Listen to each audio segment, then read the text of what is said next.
Hi everyone, welcome to another exciting comics loving edition of Words, Images, and Worlds. I am so glad, so delighted on this episode to be talking with comics creator Lawrence Lindell. May I call you Lawrence? Is that all right? Yes, please. Right? Yeah, yeah.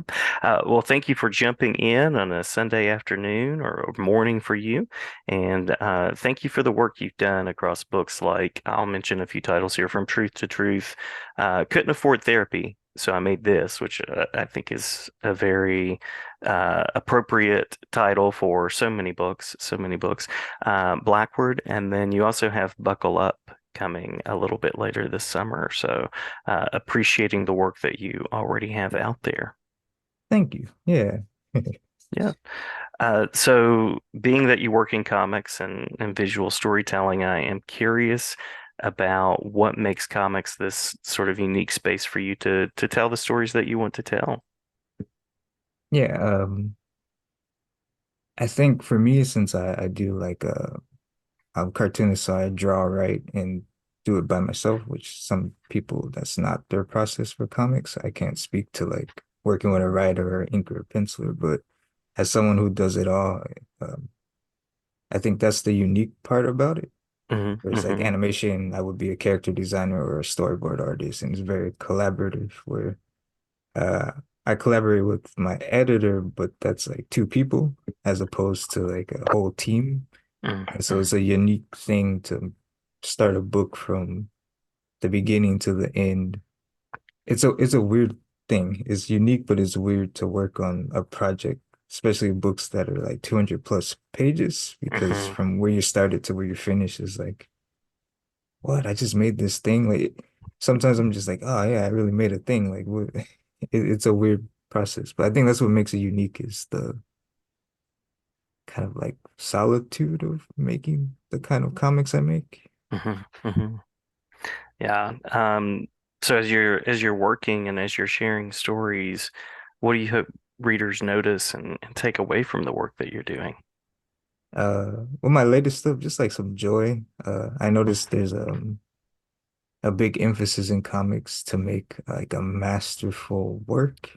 Hmm. And sometimes it's nice to just make something that's fun and Yeah. people have fun reading it.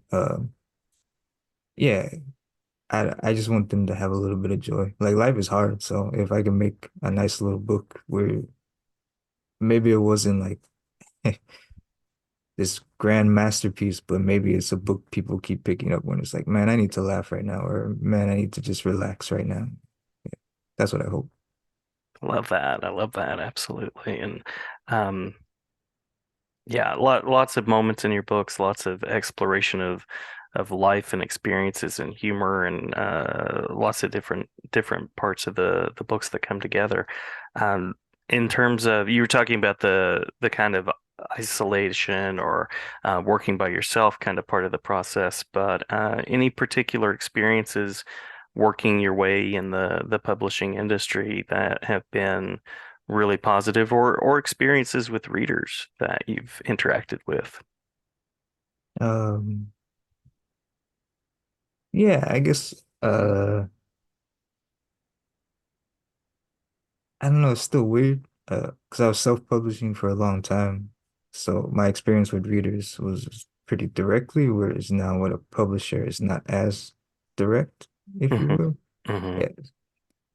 But those are my favorite moments when people are just like, "Oh, I really love the book." And it's genuine because like there's nothing I can give them. Like, there's not someone saying it thinking that I could help them somehow. It's just more of like, "Oh, I really love this book."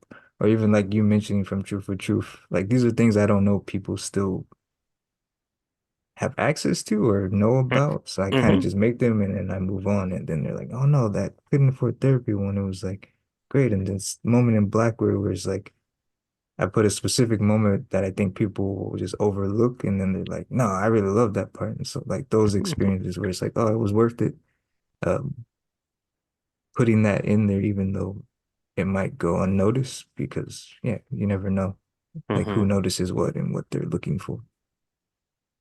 Yeah, yeah. Well, it's this great conversation between an author and creator and audience when you kind of get to share those things, by all means. Yeah. Yeah. Well, curious about, I know that Buckle Up is coming up, but anything that currently has your creative attention that you'd like to mention, as well as where readers can learn a little bit more about your work. Yeah, I'm doing right now my second book with Drawn and Quarterly.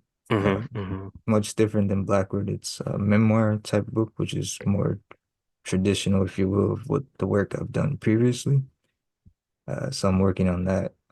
It's taking a while. So yeah, and then Buckle Up's coming out, which is weird because I finished that before Blackward. So it's Uh, technically my first book, but it's like a children's graphic novel, so it's also different than most of my work.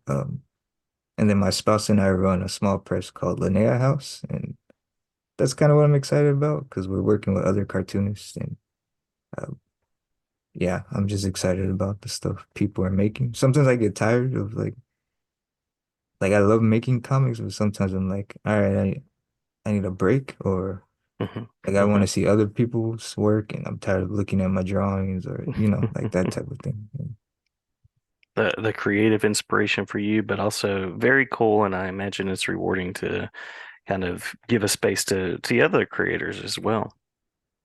Yeah, and just seeing, I don't know, I feel like seeing other people make comics, you realize how big comics is and like Mhm, what mhm. it can become and what it can be. And there's no one way to make comics. Like we say that, but then really seeing it, it's like, oh yeah, you could really make comics any way you want to. So, Yeah, yeah, absolutely. Any final words for creators out there, young creators, or anyone that might want to find out a little bit more? um, yeah, I mean, don't be afraid to experiment and kind of find your voice, if you will, or Hmm. allow your voice to come through on the page. Like I've been in art school my entire life, but some of the best things I love working on were things where I just was experimenting, trying it out, and seeing if it works. Because comics is the language is it's still new, like it's relatively old, but it's still new because there's new things being added to it and being explored. So why Hmm. not explore those things if you can? Yeah. Yeah, love it. Love it. Absolutely.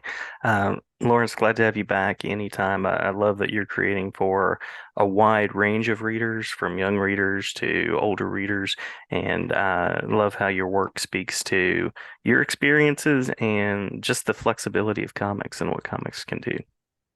Yeah. Thanks for having me. Anytime, anytime. Thanks so much.